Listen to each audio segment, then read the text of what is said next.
শেখ হাসিনা যে গণহত্যা করে পালিয়ে গেছে, অন্যান্য সকল রকমের তথ্য প্রমাণ গণমাধ্যমের সামনে আছে। বাংলাদেশের হত্যাকাণ্ড হয়েছে কিনা 5ই আগস্টের পর? বাংলাদেশে হত্যাকাণ্ড হয়েছে, বাংলাদেশে হত্যাকাণ্ড হয়েছে, নিউ ইয়র্কে হত্যাকাণ্ড হয়েছে, ভারতেও হত্যাকাণ্ড হয়েছে। 5 আগস্টের আগে আমি বলছি 22 দিনের যে রাজনৈতিক হত্যাকাণ্ড ঘটেনি বাংলাদেশে। কয়টি হত্যাকাণ্ড ঘটেছে আপনার কাছে কি তথ্য? বাংলাদেশে আওয়ামী লীগ তো বলছে 2000 নেতা কর্মীকে তাদেরকে হত্যা করা, 30,000। অ্যাবসলিউটলি রং। 22 দিনের আন্দোলনে 1,500-এর উপরে আমাদের কাছে এখন পর্যন্ত 900 মতো তালিকা আছে, বাকি তালিকা করা হচ্ছে। শেখ হাসিনার বিরুদ্ধে এই হত্যা মামলাগুলো প্রমাণিত হয়নি, তাহলে তিনি ভারতে থেকে রাজনীতি করতে পারবেন না। তো তারেক রহমান সাহেব তো লন্ডনে বসে রাজনীতি করেছেন এতদিন। তারেক রহমানের বিরুদ্ধে কিছু দুর্নীতির অভিযোগ ছিল, আর শেখ হাসিনার বিরুদ্ধে একই সঙ্গে দুর্নীতির অভিযোগ এবং একই সঙ্গে বাংলাদেশের জনমানুষকে হেলিকপ্টার দিয়ে গুলি করে মানুষ হত্যা করার অভিযোগ তার বিরুদ্ধে। কয়েকশো মানুষ যে পালিয়ে ভারতে চলে গেছে, এই মানুষগুলো কিভাবে গেল? আমি তো ভারতের কোনো একটি গণমাধ্যমে এই সমস্ত কোনো সংবাদ দেখলাম না যে বাংলাদেশ থেকে এত মানুষ পালিয়ে পার্কে বসে আড্ডা দিচ্ছে, অবৈধভাবে গেছে তারা। এমন তো নয় যে বিএসএফ দরজা খুলে দিয়েছিল, সবাই এসে গরুর পালের মতো ঢুকে গেল। ব্যাপারটা তো এরকম নয়। What were your BJP doing? এই কারণে আমি চিন্ময় কৃষ্ণ দাসের প্রসঙ্গটা আনতে চাই। এই প্রশ্নটা খুব পার্টিকুলার, ইম্পর্টেন্ট, এবং আমি আপনার কাছে দুটো কথা শুনতে চাই। যে চিটাগং কোর্টের আমরা যে ভিজুয়ালস গুলো আমরা দেখেছি, তারপরে যেভাবে উকিলদের থ্রেট দেওয়া হয়েছে, আপনি বলুন তো, আপনি একজন সাংবাদিক হয়ে ভারতবর্ষে বসে চিটাগং কোর্টের ওই ভিজুয়ালস গুলো যদি দেখতেন, আপনার কি মনে হতো যে ওই দেশে জাস্টিস আছে? IPCO brand selects only the best products for our customers.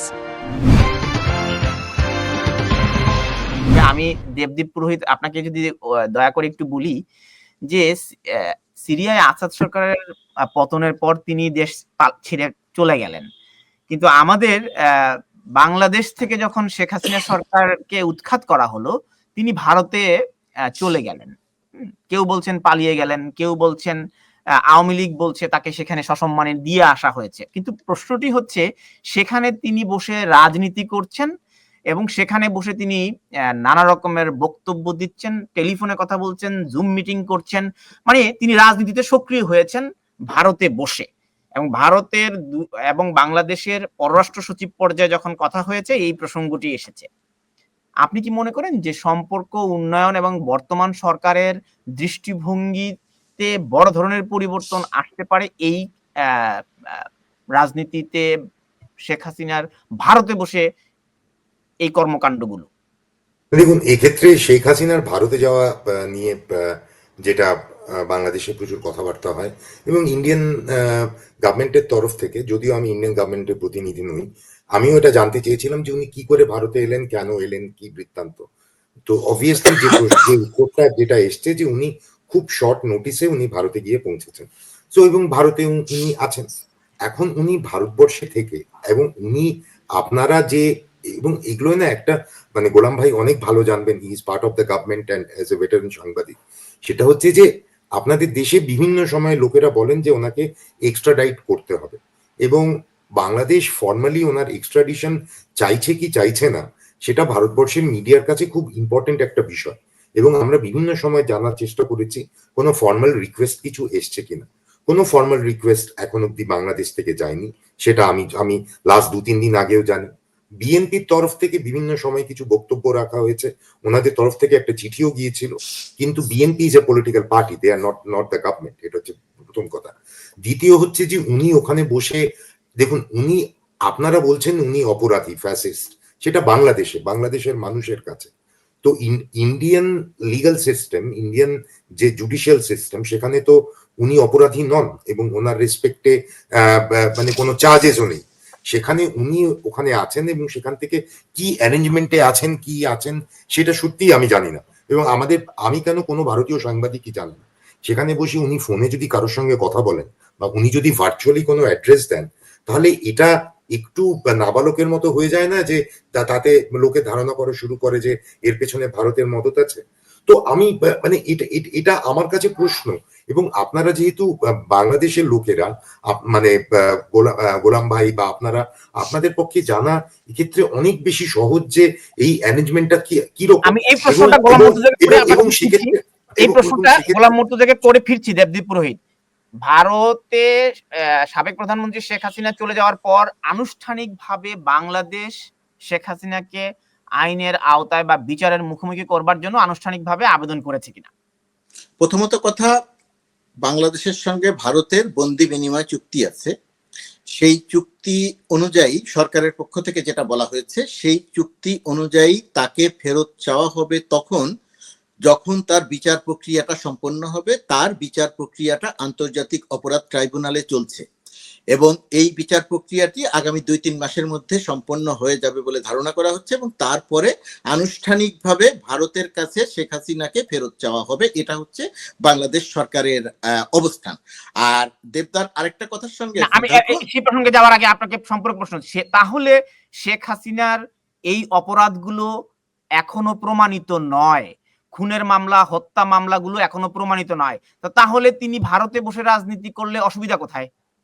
ভারতে বসে রাজনীতি করলে অসুবিধাটা হচ্ছে এই জায়গাটাতে যে ভারত কোনো বিচ্ছিন্ন দেশ নয় বাংলাদেশ থেকে। ভারতের সঙ্গে বাংলাদেশের বন্ধুত্বপূর্ণ সম্পর্ক আছে। ধরুন ভারতের একজন বিচ্ছিন্নতাবাদী নেতা পূর্বে যারা বাংলাদেশের বিভিন্ন এলাকায় অবস্থান করতেন, এখন আর অবস্থান করেন না, তাদের কেউ একজন যদি আজকে ঢাকা শহরে অবস্থান করে বা চট্টগ্রাম শহরে অবস্থান করে ভারত বিরোধী রাজনীতি করেন এবং ভারত বিষয়ে বিদ্বেষমূলক বক্তব্য প্রচার করেন, তাহলে ভারত কি সেটাকে খুব স্বাগত জানাবে? না, তাহলে একইভাবে নয়। শেখ হাসিনা বাংলাদেশে 1000 মানুষকে হত্যা করে ভারতে পালিয়ে গেছে। ভারত তাকে আশ্রয় দিয়েছে, এখনো সে ভারতের দেশে বাংলাদেশে মানুষ হত্যা করতে চায়। এটি তো এখনো প্রমাণিত হয়নি। না, প্রমাণিত হয়নি, সেটা বিচারের জায়গাতে প্রমাণ হবে। শেখ হাসিনা যে গণহত্যা করে পালিয়ে গেছে, অন্যান্য সকল রকমের তথ্য প্রমাণ গণমাধ্যমের সামনে আছে। বিচারে প্রমাণ হবে, তখন সেটা বিচারিক প্রক্রিয়াতে আমন্ত্রণ জানানো হবে। কি হত্যাকাণ্ড হয়নি বাংলাদেশে? সেগুলো তো বিচারাধীন আছে। বুঝি নাই আপনার প্রশ্ন। 5ই অগাস্ট পরবর্তী সময় বাংলাদেশে হত্যাকাণ্ড ঘটেছে। 5ই আগস্টের পরে কি হত্যা হয়েছে? 5ই আগস্টের পরে আওয়ামী লীগ বা অন্য বাংলাদেশের আওয়ামী লীগের উপর হত্যাকাণ্ড ঘটেনি? আওয়ামী লীগের কি হত্যাকাণ্ড হয়েছে? বাংলাদেশের হত্যাকাণ্ড হয়েছে কিনা 5ই আগস্টের পর? বাংলাদেশে হত্যাকাণ্ড হয়েছে, নিউ ইয়র্কে হত্যাকাণ্ড হয়েছে, ভারতেও হত্যাকাণ্ড হয়েছে। 5 আগস্টের আগে আমি বলছি 22 দিনের যে আন্দোলন, সেই হত্যাকাণ্ড ঘটেনি বাংলাদেশে। কয়টি হত্যাকাণ্ড ঘটেছে আপনার কাছে কি তথ্য? বাংলাদেশে আওয়ামী লীগ তো বলছে 2000 নেতা কর্মীকে তাদেরকে হত্যা করা, 30,000। অ্যাবসলিউটলি রং, 100% অসত্য সংবাদ, 100% অসত্য সংবাদ। আপনি বলছেন একটি হত্যাকাণ্ড ঘটেনি? একটি হত্যাকাণ্ড ঘটেনি আমি সেটা বলিনি। হাজার পুলিশ হত্যা করেছে, এটা সত্য নয়। উভয় সময়েই হত্যাকাণ্ড ঘটেছে। নো, এটাকে এত সরলীকরণ করা যাবে না। 22 দিনের আন্দোলনে 1,500-এর উপরে আমাদের কাছে এখন পর্যন্ত 900 মতো তালিকা আছে, বাকি তালিকা করা হচ্ছে। 22 দিনের আন্দোলনে পুলিশ, বিজিবি, আওয়ামী লীগ, যুবলীগকে দিয়ে গুলি করিয়ে 1,500-এর উপরে মানুষ হত্যা করেছে শেখ হাসিনা। আর আপনি বলছেন এটা 5 আগস্ট পর্যন্ত। আওয়ামী লীগও বলছে তাদের সহস্রাধিক নেতা কর্মীকে হত্যা করা হয়েছে। ওটা অ্যাবসলিউটলি রং। এর কোনো তথ্য প্রমাণ নাই, এর কোনো গণমাধ্যমের সংবাদ নাই, দেশে এবং দেশের বাইরে কোথাও। গণমাধ্যম সংবাদ প্রচার করতে পারছে না। বাংলাদেশের গণমাধ্যমে কোনো রেস্ট্রিকশন নাই। আচ্ছা, ঠিক আছে, এটি প্রমাণিত নয়। আমার প্রশ্নটি ছিল ভিন্ন, যে তারেক রহমান সাহেব, আমার প্রশ্নটা আপনি নেন জনাব মর্তুজা, আপনি প্রশ্নটি নিন। প্রশ্নটি নিতে হবে তো। শেখ হাসিনা ভারতে বসে রাজনীতি করলে বর্তমান সরকারের অস্বস্তি রয়েছে, তাহলে তারেক রহমান সাহেব তো লন্ডনে বসে রাজনীতি করছেন গত 2007 সালের পর থেকে। তার বিরুদ্ধেও প্রশ্ন শেষ হয়নি, তার বিরুদ্ধেও প্রমাণিত হয়নি। এখন মামলাগুলো থেকে তিনি অব্যাহতি পাচ্ছেন। আমার প্রশ্নটি হচ্ছে, শেখ হাসিনার বিরুদ্ধে এই হত্যা মামলাগুলো প্রমাণিত হয়নি, তাহলে তিনি ভারতে থেকে রাজনীতি করতে পারবেন না। তো তারেক রহমান সাহেব তো লন্ডনে বসে রাজনীতি করেছেন এতদিন। দেখেন, ভারতে থেকে তিনি রাজনীতি করবেন কি করবেন না সেটা একটি প্রশ্ন, রাজনীতি করবেন কি করবেন না সেটা একটি প্রশ্ন। আর আরেকটি প্রশ্ন হচ্ছে, তিনি 1,500-এর উপরে মানুষ হত্যা করে ভারতে পালিয়ে গেছেন। তারেক রহমানের বিরুদ্ধে অভিযোগ ছিল তারেক রহমান 1,500 মানুষ হত্যা করে লন্ডনে পালিয়ে যান নাই। তারেক রহমানের বিরুদ্ধে কিছু দুর্নীতির অভিযোগ ছিল, আর শেখ হাসিনার বিরুদ্ধে একই সঙ্গে দুর্নীতির অভিযোগ এবং একই সঙ্গে বাংলাদেশের জনমানুষকে হেলিকপ্টার দিয়ে গুলি করে মানুষ হত্যা করার অভিযোগ তার বিরুদ্ধে। মাথায় রাখতে হবে আপনাকে। তো দুটি অভিযোগ কোনোভাবেই এক নয়। আর শেখ হাসিনা যে ১,৫০০ মানুষকে হত্যা করে গেছে, এখনো সে ভারতে বসে টেলিফোনে যে কথা বলছে তার মধ্যেও মানুষকে হত্যার হুমকিই দেয়া হচ্ছে, রাজনীতির হুমকি দেয়া হচ্ছে না, রাজনীতি করা হচ্ছে না। রাজনীতি করা আর বিদ্বেষপূর্ণ বক্তব্য দেয়া সম্পূর্ণ আলাদা। এই বিদ্বেষপূর্ণ বক্তব্য, উস্কানিমূলক বক্তব্য, শেখ হাসিনা কি বলছে? শেখ হাসিনা বলছে বাংলাদেশের সকল আওয়ামী লীগের বাড়ি ঘরে আগুন দেয়া হচ্ছে। কোথায়? ভারতীয় সাংবাদিকরা এসে দেখাক। ভারতের জন্য বাংলাদেশটা সম্পূর্ণ উন্মুক্ত, যে কোনো সাংবাদিক আসতে পারে ভারতে, বাংলাদেশের যে কোনো জায়গাতে যেতে পারে, বাংলাদেশে কোনো রেস্ট্রিক্টেড এলাকা নাই, যে কোনো জায়গাতে যেতে পারে। এসে তারা দেখাক যে আওয়ামী লীগের সবার বাড়িঘর ভাঙচুর করা হয়েছে, শত শত পুলিশ হত্যা করেছে। পয়েন্ট পরিষ্কার। দেবদীপ পুরোহিত উনি, আমি গোলাম মুর্তজার বক্তব্য থেকে যে সারাংশটি পেলাম, রাজনীতি করতে যতটা না অস্বস্তি, তার চেয়ে বড় অস্বস্তি তিনি ভুল তথ্য দিচ্ছেন, জনগণকে উস্কে দিচ্ছেন, হামলা করার মানে উত্তেজিত করছেন। তার বক্তব্য থেকে এটি পরিষ্কার হলো, তাই তো গোলাম মুর্তজা? তিনি একথাও বলছেন যে তাদের বাড়ি ঘরে আগুন দাও তোমরা। আচ্ছা, এই আমি এটি শুনিনি, যাই হোক আপনি নিশ্চয়ই শুনেছেন। দেবদীপ পুরোহিত এই যে বাড়ি ঘরে আগুন দাও, তাদের বিচার হবে, এই জিনিসগুলো বলছেন, তো ভারতের জন্য এটি কতটুকু স্বস্তিকর? এটি আমাদের সম্পর্ক অবনতি করছে কিনা আরো? রণবীর, আমি শুরুতে বলেছিলাম যে আমি ভারত সরকারের প্রতিনিধি নই, তারপর আমি বলেছিলাম যে ভারতীয় গণমাধ্যমের প্রতিনিধি নই। আমি যদি জানতাম এই প্রশ্নটা আসবে, আমি বলতাম আমি আওয়ামী লীগ বা হাসিনা এদের কারোর প্রতিনিধি আমার পক্ষে হওয়া সম্ভব নয়। সো আমি এটা কি করে বলবো এই প্রশ্নটা? তানভীর প্লিজ, আপনি এত সিনিয়র জার্নালিস্ট, আপনি এক্সিট রুট এভাবে নিলে তো হবে না। আপনাকে তো একটা বিশ্লেষণ করার জন্যই তো আমন্ত্রণ, যেটা আপনার পক্ষে যাবে না। আমি তো সরকারের প্রতিনিধি না, আর তাহলে তো আমি আলোচনা তো আগাবে না। বিশ্লেষণ কিন্তু আমি সরকারের প্রতিনিধি না বা গণমাধ্যমে। গোলাম ভাই একটু বলি, আমি খালি প্রশ্নটা নেন, আমার খালি প্রশ্নটা খুব সংক্ষেপে। ধরুন, ভারতের গণমাধ্যম বাংলাদেশ বিষয়ে অনেক সংবাদ প্রকাশ করছে। ভারতে যে বাংলাদেশ থেকে পুলিশ অফিসার থেকে শুরু করে কয়েকশো মানুষ যে পালিয়ে ভারতে চলে গেছে, ভারতে তাদের বিভিন্ন আড্ডায় দেখা যায়, ভারতে তাদের বিভিন্ন পার্কে দেখা যায়, এই মানুষগুলো কিভাবে গেল? আমি তো ভারতের কোনো একটি গণমাধ্যমে এই সমস্ত কোনো সংবাদ দেখলাম না যে বাংলাদেশ থেকে এত মানুষ পালিয়ে পার্কে বসে আড্ডা দিচ্ছে, অবৈধভাবে গেছে তারা। এই সংবাদ বাংলাদেশ ভারতের কোনো গণমাধ্যমে দেখলাম না। গোলাম ভাই, আপনি এই প্রশ্নটা ভাগ্যিস আমায় করলেন। আমি এর উত্তরটা আমি দিতে চাই। ভারতবর্ষে পলিটিক্সে, আমরা পশ্চিমবঙ্গে এখানে আছি, আমাদের পলিটিক্সে মেজর ইস্যু হচ্ছে ইলিগাল ইনফিল্ট্রেশন ফ্রম বাংলাদেশ। এবং এটা মমতা ব্যানার্জি যখন বিরোধী নেত্রী ছিলেন ওনার কাছেও মেন ইস্যু ছিল। আজকের ডেটে বিজেপি যখন আছে, বিজেপির কাছেও এটা একটা খুব ইম্পর্টেন্ট পলিটিক্যাল ইস্যু। সেক্ষেত্রে মানে আপনারা আপনাদের দেশের নেতা মন্ত্রী বা এদের সবাইকে হয়তো মুখে চিনতে পারেন, বাট আমাদের এখানে তো সবাই তাদেরকে হয়তো চেনে না। সো ইন্ডিভিজুয়ালি গিয়ে, এবং জার্নালিজম, দেখুন ব্যাপারটা কি জানেন তো, দেখুন আপনাদের মানে আপনি দীর্ঘ সময় সাংবাদিকতা করেছেন, এখন সরকারের পার্ট আপনার, মানে আই এক্সপেক্টেড আপনি আরেকটু নিউট্রাল হবেন। আপনার ক্ষেত্রে আপনার বিদ্বেষ টুয়ার্ডস দ্য আর্লিয়ার গভর্নমেন্ট সেটা খুব ক্লিয়ার, হয়তো সেই কারণেই আজকে আপনি ওয়াশিংটনে। বাট মেন ব্যাপারটা হচ্ছে যে আমাদের পক্ষে আপনারা যেভাবে পার্শিয়াল হয়ে, আপনারা যেভাবে চান যে শেখ হাসিনা বা তার দলের লোকেরা শাস্তি পাক, বা এটা তো আমাদের তো সেই দায়িত্ব নেই, এটা আপনাদের সরকার। এবং বর্ডারটা তো শুধু ইন্ডিয়া গার্ড করে না, ওদিকে তো বিজেপিও আছে।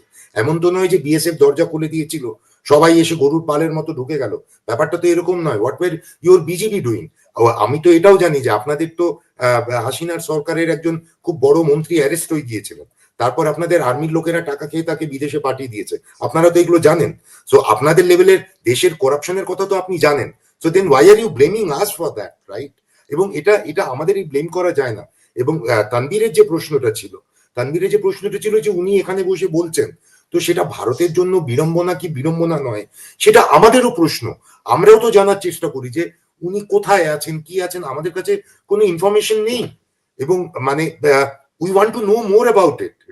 এবং এর আগে ওই সাংবাদিকতার ওই ব্যাপারটা নিয়ে যখন গোলাম ভাই কথা বলছিলেন, আমার মাথায় একটা জিনিস থেকে গেছে আর কি, এই জিনিসটা আমি না বলতে পারলে আমার রাত্রিরে ঘুম হতো না।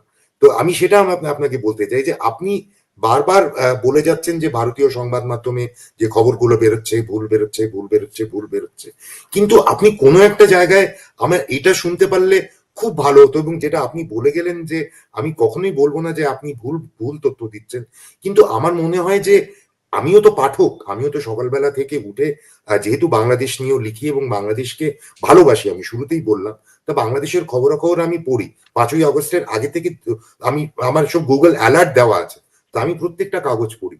পাঠক হিসেবে আমি বলতে পারি যে বাংলাদেশে মাইনরিটিদের উপর যা যা হচ্ছে এবং 5ই অগস্টের পরে যে ঘটনাগুলো হচ্ছে তা নিয়ে কোনো প্রশ্ন তুললেই আপনি বলেন যে সাধারণ মানুষের এটা একটা ন্যারেটিভ, এটা আমরা শুনে শুনে কিছুটা ক্লান্ত, যে যে কোনো প্রশ্ন হলেই সেটার উত্তরটা হচ্ছে যে ফ্যাসিস্ট সরকারের বিরুদ্ধে মানুষের এত রাগ, এত ক্ষোভ, তাই বিপ্লব এটা হয়েছে। কিন্তু ব্যাপারটা হচ্ছে যে there has to be justice. এই যে আমি এই কারণে আমি চিন্ময় কৃষ্ণ দাসের প্রসঙ্গটা আনতে চাই, এই প্রশ্নটা খুব পার্টিকুলার ইম্পর্টেন্ট, এবং আমি আপনার কাছে দুটো কথা শুনতে চাই যে চিটাগং কোর্টের আমরা যে যে যে যে ভিজুয়ালস গুলো আমরা দেখেছি, তারপরে যেভাবে উকিলদের থ্রেট দেওয়া হয়েছে, আপনি বলুন তো, আপনি একজন সাংবাদিক হয়ে ভারতবর্ষে বসে চিটাগং কোর্টের ওই ভিজুয়ালস গুলো যদি দেখতেন, আপনার কি মনে হতো যে ওই দেশে জাস্টিস আছে? তো এই প্রশ্নগুলো তুলছে ভারতীয় সংবাদ মাধ্যম, whether the justice system prevails or not. এটা এটা খুব গুরুত্বপূর্ণ প্রশ্নটা আপনি তুলেছেন, চিন্ময় কৃষ্ণ দাসের প্রশ্নটা। এই আলোচনাটা যদি না হতো তাহলে বিশেষ করে ভারতের গণমাধ্যম মনে করবেন যে আমি হয়তো সরকারের পক্ষ হয়ে এই অংশটা চেপে যাচ্ছি, কথা বলছি না। দেখেন, চিন্ময় কৃষ্ণ দাসের বিরুদ্ধে 1 মাস আগে, তাকে যখন গ্রেফতার করা হয়েছে 1 মাস আগে তার নামে একটা মামলা হয়েছে, বাংলাদেশের পতাকা অবমাননার একটা মামলা করা হয়েছে, তারপরে তাকে গ্রেফতার করা হয়েছে। এখন ওই গ্রেপ্তার করাটা ওই সময় দরকার ছিল কি ছিল না, গ্রেপ্তার করাটা ঠিক হলো কি হলো না, বাংলাদেশের গণমাধ্যমে এই প্রশ্নটা তোলা হয়েছে। আপনি যে আমার ভিডিওগুলোর কথা বললেন, সেখানে যদি আপনি ভিডিওগুলো দেখেন, সেখানে আমি কমপক্ষে 1টি বা 2টি ভিডিও এই যে গ্রেপ্তার প্রক্রিয়া এটা নিয়ে প্রশ্ন তুলে, এটা নিয়ে কথা বলে আমি নিজেও কথা বলেছি। 1 নাম্বার। 2 নাম্বার হচ্ছে, চট্টগ্রামে যে ঘটনাটা ঘটলো, এই ঘটনার 2টি দিক। একটি দিক হচ্ছে, চিন্ময় কৃষ্ণ দাসকে যখন আদালতে আনা হচ্ছিল, আনার সময়ে সেখানে হিন্দু সম্প্রদায়ের বহু মানুষ সেখানে জমায়েত হয় এবং তার বিরুদ্ধে প্রতিবাদ করে, তাদের অনুভূতির তার প্রকাশ করে। এটা একটা দিক ছিল। একই রকম ভাবে আইনজীবী সহ এর বিপক্ষেও আরেকটা গ্রুপের অবস্থান ছিল, এবং 2 গ্রুপের যখন একটা সাংঘর্ষিক অবস্থা চললো, সেই সাংঘর্ষিক অবস্থার মধ্যে ঘটনা ঘটলো কি, একজন আইনজীবীকে কুপিয়ে হত্যা করা হলো। কুপিয়ে হত্যা করা যে প্রক্রিয়াতে ঘটেছে, যে জায়গাটা ঘটেছে, যে অঞ্চলটাতে একদিকে আইনজীবীরা ছিলেন, আরেকদিকে হিন্দু সম্প্রদায় বা ইসকন সমর্থকরা ছিলেন, হত্যাকাণ্ডটা সংগঠিত হয়েছে ইসকন সমর্থকরা যে অঞ্চলটিতে ছিলেন, যে জায়গাটিতে ছিলেন, সেই জায়গাতে। আপনি খেয়াল করে দেখবেন, বাংলাদেশের গণমাধ্যমে আমরা সহ বাংলাদেশের গণমাধ্যমে কিন্তু মেইন স্ট্রিম গণমাধ্যমে সেটাকে কিন্তু বলা হয়নি সুনির্দিষ্ট করে যে ইসকন সদস্যরা ওই আইনজীবীকে হত্যা করেছে। যদিও তথ্য প্রমাণ যেভাবে রয়ে গেছিল তাতে এটা বলার সুযোগ ছিল, কিন্তু সেটা বলা হয়নি। কিন্তু ভারতীয় অনেক সামাজিক যোগাযোগ মাধ্যম ছাড়াও ভারতীয় গণমাধ্যম বিষয়টিকে কিভাবে প্রচার করেছে, যে ওই আইনজীবী চিন্ময় কৃষ্ণ দাসের আইনজীবী ছিলেন, এই কারণে মুসলিমরা পিটিয়ে তাকে হত্যা করেছে। ওটা আগে রয়টার্সে বেরিয়েছিল, এবং রয়টার্সে বেরিয়েছিল ওটা আপনাদের কোন একজন পুলিশ অফিসারের কোট ছিল, পরে রয়টার্স ওটা ব্যাকট্র্যাক করে, সব জায়গায় কিন্তু ওটা বেরোয়নি।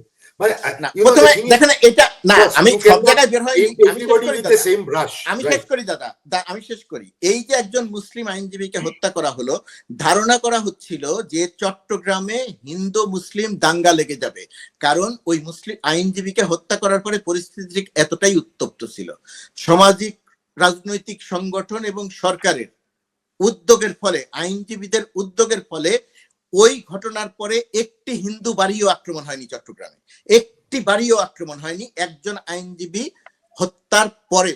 সুতরাং ওই চিন্ময় কৃষ্ণ দাসকে গ্রেপ্তার করা, তার পক্ষে আইনজীবী দাঁড়াতে না পারা, তার জেলে থাকা, এটা যেমন সত্যি, একই রকম ভাবে সত্যি যে সরকার এবং সামাজিক সাংস্কৃতিক সংগঠনের উদ্যোগের ফলে হিন্দু মুসলিম কোনো দাঙ্গা সেখানে লাগেনি, এটাও খুব বড় সত্যি। আরেকটা দেখেন, আরেকটা ঘটনা, যেমন রমেন রায় একজন আইনজীবী, তিনি শাহবাগে, ঢাকার শাহবাগে আক্রান্ত হয়েছেন। কিভাবে আক্রান্ত হয়েছেন সেটা এখনো পরিষ্কার নয় কারো কাছে।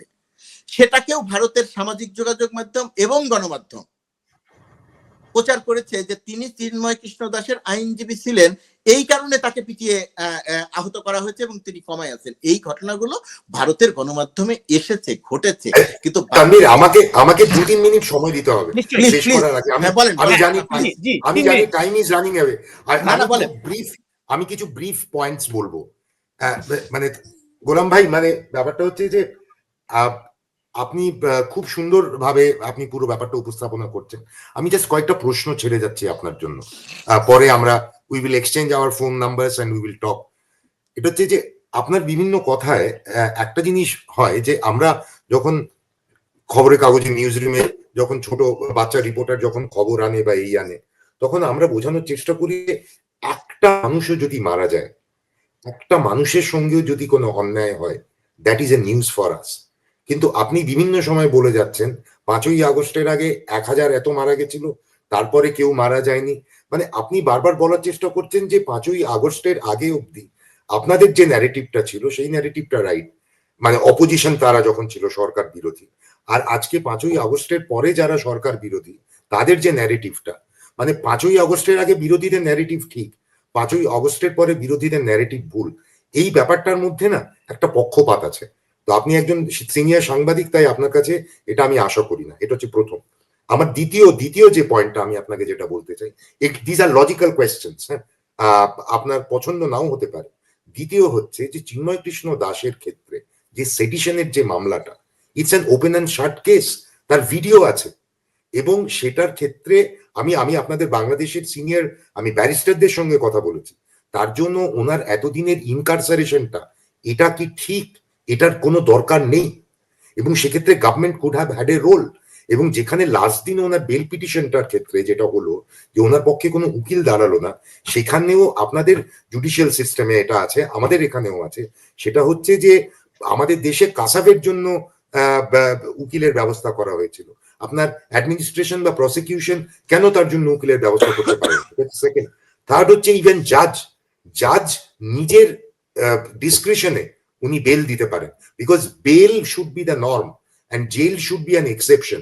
এবং এই ভদ্রলোক কোনো মানুষকে গুলি করেননি, কোনো আপনার দেশে জঙ্গি সংগঠন হিজবুত তাহরির তারা গিয়ে কলেজ ইউনিভার্সিটিতে প্রফেসরদের ভয় দেখিয়ে তারা রিজাইন করায়, তারা রাস্তায় ঘুরে বেড়াতে পারে, আর একজন মংকে আপনারা এবং তার অর্গানাইজেশনকে টেরোরিস্ট বলে আপনারা ভেতরে বন্ধ করে দেন এবং তারপরেও বলেন justice prevails. It is not right.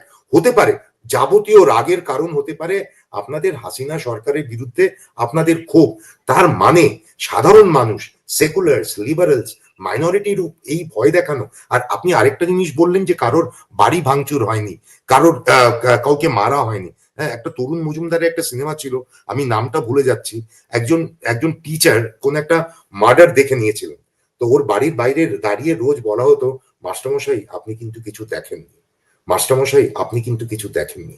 এটা হচ্ছে একটা ভয়ের আবহ ক্রিয়েট করা। আপনি বললেন চিটাগংয়ে একটা বাড়িও অ্যাটাক হয়নি।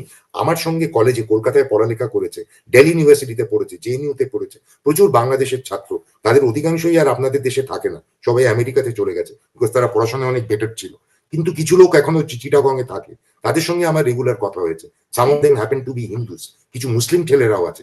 তারা আমাকে জানিয়েছে যে লেভেলের ভয়ে মানুষ আছে। আমাকে একদিন একটি ছেলে অফিস থেকে ফিরছে, আমি তার নাম বলতে পারবো না, এবং সে যে গাড়িতে করে ফিরছে তখন সে আমাকে অনেকবার মেসেজ করেছে, ফোন করেছে, আমি ধরতে পারিনি। আমি যখন ফ্রি হয়ে তাকে ফোন করলাম, সে বললো এখন কথা বলতে পারবো না, বাসায় গিয়ে কথা বলবো, চারধারে লোক আছে। এটা হচ্ছে একটা ভয়। আমার পরিচিত লোক, লাস্ট পয়েন্ট, অনেক তাদেরকে এই তানভীরের প্রোগ্রামের জন্য আমি ফেসবুকের লিঙ্ক পাঠিয়েছি, 7-8 জন আমাকে বলেছে আমার ফেসবুক আমি ডিঅ্যাক্টিভেট করে দিয়েছি। ভয় নেই?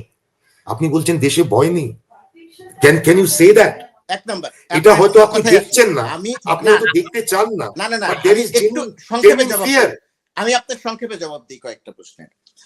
দেশে সংখ্যালঘুদের যে এক ধরনের, তারা যে একটা ভয়ের মধ্যে আছে, ওই যে বলছেন আমার বিপদ হতে পারে। প্রথমত কথা, আপনি যে ব্লেমটা দিলেন যে আমি এটাকে আপনি আমাকে একটা স্পেসিফিক আনসার দিন। আপনার গভর্নমেন্ট সেই ভয় দূর করার জন্য কি করেছে এটা আপনি ভয় দূর করার জন্য, আর আপনার গণমাধ্যম কি করেছে? আপনি এক নাম্বার সর্বশেষ সুনামগঞ্জ এলাকাতে, এটা বাংলাদেশের গণমাধ্যমে সংবাদ প্রকাশ সর্বশেষ ঘটনা, সুনামগঞ্জ এলাকাতে একটি বাজারে প্রচারিত হয়। না না আমি শেষ করি। সরকার যা করে সেটা বাংলাদেশের সংবাদ মাধ্যমে প্রচারিত হয়, সরকারের ক্রিটিসিজম প্রচারিত হয় না। That is the tragedy. এটা যদি আপনি এই সময়ের কথা বলেন, 5 আগস্টের পরের সময়ের কথা বলেন, তাহলে সকল সংবাদ প্রচারিত হয়। 5 আগস্টের পরে আমি পাঠক হিসেবে আমি সেটা পাঠক হিসেবে আমি পাচ্ছি না। দাদা আমাকে কথা বলতে দিতে হবে। আপনি কথা বলেছেন, আমি কোনো কথা বলিনি। আপনার কথা আমি শুনেছি। আপনি একটা ব্লেম দিয়েছেন, আপনি আমাকে একটা কথা বলেছেন যে আপনি একটা কথা বলেছেন যে 5 আগস্টের আগের ন্যারেটিভ ঠিক, 5 আগস্টের পরের ন্যারেটিভ ঠিক নয়। এটা ভারতীয় গণমাধ্যমের একটা বিশাল বড় সমস্যা। সমস্যাটা হচ্ছে 5 আগস্টের আগে একটা গণ অভ্যুত্থান সংগঠিত হয়েছে এদেশে, রক্তাক্ত গণ অভ্যুত্থান সংগঠিত হয়েছে, 1,500 মানুষকে হত্যা করা হয়েছে। শেষ করি, 1,500 মানুষকে হত্যা করা হয়েছে, 5 থেকে 600 মানুষকে অন্ধ করে দেওয়া হয়েছে, 20,000-এর উপরে মানুষকে পঙ্গু করে দেওয়া হয়েছে। এই ন্যারেটিভ তথ্য এবং প্রমাণ সমৃদ্ধ।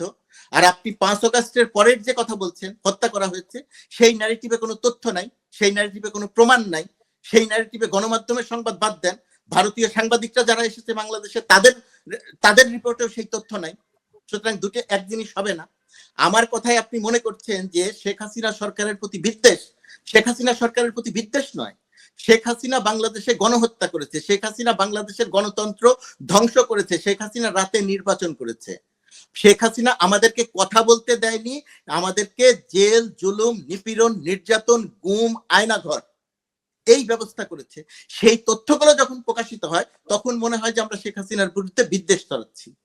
ইসকনের যে ঘটনা আপনি বলছেন, চিন্ময় কৃষ্ণ দাসের যে ঘটনা আপনি বলছেন, তার যে জামিন না পাওয়ার কথা আপনি বলছেন, তার পক্ষে আইনজীবী না দাঁড়ানোর যে কথা বলছেন, সেটা আমাকে অনেক বেশি বিব্রত করে। আমি ওই সাংবাদিকতা সারা জীবন করি নাই যে সাংবাদিকতায়, সেটা ভারত হোক আর পৃথিবীর অন্য যে কোনো দেশ হোক, আমার পক্ষ হোক অথবা প্রতিপক্ষ হোক, আমি সেটার সত্যটাকে চাপা দিয়ে অসত্যটা প্রতিষ্ঠিত করব। আমার সাংবাদিকতার রেকর্ডে আপনি খুঁজে দেখেন, কোথাও কোনো জায়গাতে এমন সামান্যতম কোনো তথ্য পাবেন না। ইসকন নেতা চিন্ময় দাসের ক্ষেত্রে যে কথাগুলো আপনি বলছেন, তার আর আমি যে একেবারে পুরো বিষয়টিকে অস্বীকার করে আমি বলছি সবকিছু ঠিক আছে, সবকিছু জায়েজ আছে, এই কথা আমি বলছি না। ওটা আমার জন্য বিব্রতকর একটা অধ্যায়। শুধুমাত্র ওই জায়গাটা, কোনো আক্রমণ হয়নি, আমি এই কথা কখনোই বলিনি। আমি বলছি একজন আইনজীবীকে হত্যা করার পরেও যেখানে ধারণা করা হচ্ছিল, আমরা নিজেরাও আশঙ্কায় ছিলাম যে চট্টগ্রামে বিপুল আকারে হিন্দু মুসলিম দাঙ্গা লেগে যাবে কি না। হিন্দুরা যেরকম ভয়ে ছিল, মুসলিমরা তেমন উত্তেজিত ছিল। সেইখানে সরকার, পুলিশ, সেনাবাহিনী, রাজনৈতিক দলের নেতাকর্মীরা সেখানে থেকে বিচক্ষণতার পরিচয় দিয়ে দায়িত্বশীল ভূমিকা পালন করেছে বলে সেখানে দাঙ্গা লাগেনি। আমি একবারও বলিনি যে হিন্দুরা ভয়ে নেই, হিন্দুদের মনে কোনো ভয় নেই, আমি একবারও এই কথা বলিনি। আমি আমার পূর্বেই বলেছি যে তাদের মনে একটা শঙ্কা আছে। তা আপনাকে যদি আজকে যদি এখন আপনি একজন হিন্দুর সঙ্গে র্যান্ডমলি ফোন করেন, চট্টগ্রাম বলেন আর যে কোনো জায়গায় বলেন, তারা বলবে যে না আমরা ভয়ে আছি, আমরা শঙ্কায় আছি। সরকারের দায়িত্ব কি? আমাদের সরকারের দায়িত্ব কি? সরকারের দায়িত্ব হচ্ছে আপনার মনে যে ভয় আছে সেই ভয়টা দূর করা। এক্স্যাক্টলি। সেই দূর করার জায়গাটাতে সরকারের কিছু সীমাবদ্ধতা আছে। সেই সীমাবদ্ধতাটা আমরা কেন সরকারের সমালোচনা, আমি সাংবাদিক হিসেবে বলছি, আমি প্রেস মিনিস্টার হিসেবে সরকারের অংশ হিসেবে বলছি না, কেন সরকার সেই কাজটি পুরোপুরিভাবে করতে পারছে না এখন পর্যন্ত, বা করার ক্ষেত্রে কিছু দুর্বলতা আছে। সেই দুর্বলতার কিছু বেসিক কারণ আছে যে আমার পুলিশ বাহিনী। আমি একটু থামাচ্ছি আপনাকে, জনাব গোলাম মুর্তুজা, বিনয়ের সাথে একটি স্ক্রিনে তথ্য দেখিয়েছি, আপনি ওটা আমার কাছে জানতে চেয়েছিলেন যে সরকার পতনের পরদিন কোথাও কোনো ঘটনা ঘটেছে, হত্যাকাণ্ড হয়েছে, এর প্রমাণ কোথাও নেই। বাংলা ট্রিবিউনের একটি সংবাদ আমি একটা পেলাম আপনার সাথে কথা বলতে বলতে, সরকার পতনের পর 26 দিনে 284 জন নিহত হয়েছে। এই সংবাদটি ছেপেছে বাংলা ট্রিবিউন, এবং অজ্ঞাত 354 জন, শিক্ষার্থী 41 জন, আইন শৃঙ্খলা বাহিনী 47 জন, সাধারণ মানুষ 83 জন, বিএনপি কর্মী 11 জন, আওয়ামী লীগ কর্মী 50 জন। এই সংবাদ আইন শৃঙ্খলা বাহিনী, আমি আবারও পড়ছি, অজ্ঞাত পরিচয় 354 জন, শিক্ষার্থী 41 জন, আইন শৃঙ্খলা বাহিনীর 47 জন, সাধারণ মানুষ 83 জন, বিএনপি কর্মী 11, আওয়ামী লীগ কর্মী 50 জন। এটি প্রকাশিত হয়েছে এই সংবাদটি তথ্যভিত্তিক নয়। এই 5 সংবাদটি সেপ্টেম্বর 2024-এ বাংলা ট্রিবিউনের প্রতিবেদন। এই সংবাদটি মোটেই তথ্যভিত্তিক নয়। এখন পর্যন্ত 5 অগাস্ট পর্যন্ত পুলিশ মারা গেছে 42 জন। তো এই সংবাদটি পুলিশ মারা গেছে 42 জন। না, আপনি বলেছেন দেখানোর জন্য, সেজন্য আমি দেখালাম। আর যে 300 জন মারা যাওয়ার কথা বলছেন 3 মাস বা 2 মাসে, এটা বাংলাদেশে সবসময় এই মারা যাওয়ার ঘটনাগুলো ঘটে। এটা ভারতেও ঘটে, বাংলাদেশেও ঘটে, অন্য জায়গাতেও ঘটে। বাংলাদেশের আইন শৃঙ্খলা পরিস্থিতি পূর্বে খুব খারাপ ছিল, এখন একেবারে হঠাৎ করে খুব ভালো হয়ে গেছে এরকম বলার কোনো কারণ নাই। আরেকটু আমি যুক্ত করি, জাতিসংঘের মানবাধিকার বিষয়ক হাই কমিশনের দপ্তর থেকে প্রাথমিক প্রতিবেদন উল্লেখ করেছে 16 জুলাই থেকে 4 আগস্ট পর্যন্ত 400 মানুষ নিহত হয়েছে, কিন্তু আপনারা 1500 বলেছেন। এর মধ্যে 5 থেকে 6 আগস্টে নিহত হয়েছে প্রায় 250 জন, এবং এছাড়া জুলাই থেকে 11ই আগস্ট পর্যন্ত কোটা সংস্কার আন্দোলন পরবর্তী সহিংসতায় অন্তত 650 জন নিহত হয়েছে বলা সেই প্রতিবেদনে উল্লেখ করেছে জাতিসংঘের মানবাধিকার বিষয়ক হাই কমিশন। হ্যাঁ, আপনি একজন কলকাতা থেকে কথা বলছেন, একজন লন্ডন থেকে কথা বলছেন। এখন তো অবাধ তথ্য প্রবাহের যুগে, সেখানে আমি ঢাকায় কথা বলছি, আমি সব জানি, আর আপনি কলকাতায় বা আপনি লন্ডনে বসে কিছু জানেন না। আমি ওই মানসিকতা নিয়ে কথা বলছি না। আমি যে 1500 মানুষের হত্যার কথা বলছি জুলাই আগস্ট গণ অভ্যুত্থানে, কিসের ভিত্তিতে বলছি? আমরা গণমাধ্যমে 5 অগাস্ট পর্যন্ত, সেটি নিয়ে বিতর্ক নেই জনাব গোলাম মুর্তজা, সেটি নিয়ে বিতর্ক নেই। আমরা আপনি না বিতর্ক আছে, কারণ আপনি বিতর্ক তুলছেন। আপনি জাতিসংঘ মানবাধিকার কমিশনের কথা বলছেন যে 400 মানুষ নিহত হয়েছে, আমরা বলছি 1500 মানুষ নিহত হয়েছে। এটা কিসের থেকে বলছি? আমি 5ই আগস্টের পরের কথা বলছি, যেখানে এই সংখ্যাটি কোথা থেকে এসেছে আপনি বলেছেন ভুল তথ্য। সেটি তো জাতিসংঘের মানবাধিকার কমিশনের তথ্য। জাতিসংঘ মানবাধিকার কমিশনের তথ্য, সেখানে বাংলাদেশে সবসময় এরকম কিছু ঘটনা ঘটে, সেই তথ্য। 5ই আগস্টের পরে রাজনৈতিক কারণে হত্যাকাণ্ড ঘটেছে, এটা আপনি যে জায়গাতে নিয়ে যেতে চাচ্ছেন, এটা সেইটা ভুল তথ্য বলছি আমি। এই হত্যাকাণ্ডগুলো 5 আগস্টের পরে রাজনৈতিক কারণে আওয়ামী লীগের নেতা কর্মীদের হত্যা করা হয়েছে, এই তথ্যটি ভুল তথ্য। হত্যাকাণ্ড একটিও ঘটেনি, সেটা সত্য নয়। আপনি 47 জন পুলিশের কথা বলেছেন, আমি বলছি সেটা ভুল তথ্য। পুলিশ মারা গেছে 42 জন, সেটা 5 আগস্ট পর্যন্ত। 5 আগস্টের পরে পুলিশকে হত্যা করা হয়নি। এটা ধন্যবাদ।